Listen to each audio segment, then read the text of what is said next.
जो कुछ भी करता है भगवान करता है, क्या ये सच है? जी नहीं। लेकिन हमने तो सुना है जो कुछ करता है भगवान करता है। गलत सुना है।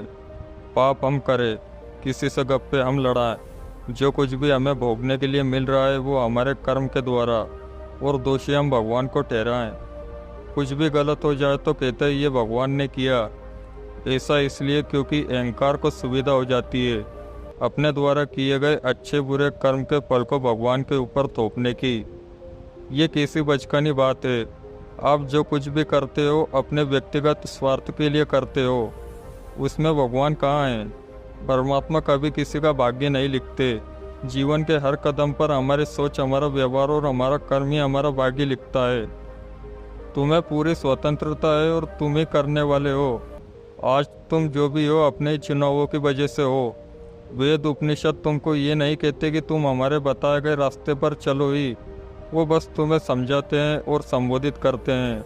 लेकिन चुनाव तुम्हें ही करना है कि तुम्हें जीवन कैसा जीना है। गलत जीना है, मुक्ति से वंचित रह जाओगे, लेकिन चुनाव तुम्हारा अधिकार है।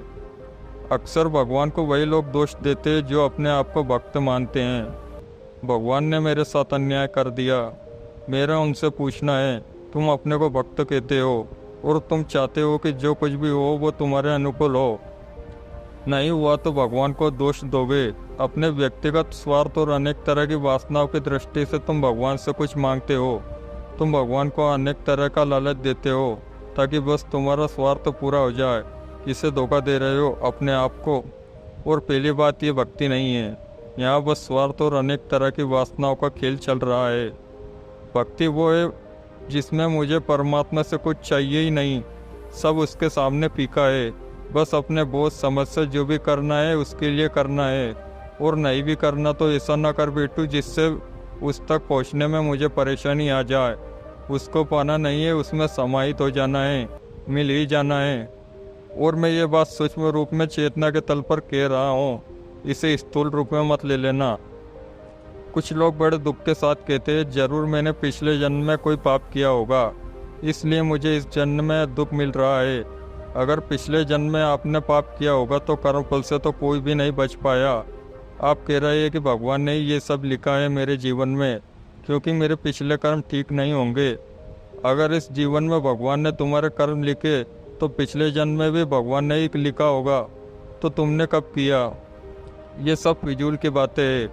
जब अपने आप से विश्वास उठने लग जाए तो बुद्धि ऐसा तर्क देने लगती है। इंसान जहाँ कहीं भी है उसका ये जन्म सौभाग्य की बात है, ताकि वो प्रकृति के बंधनों से मुक्त हो जाए, क्योंकि मुक्ति की संभावना इंसानों में ही होती है।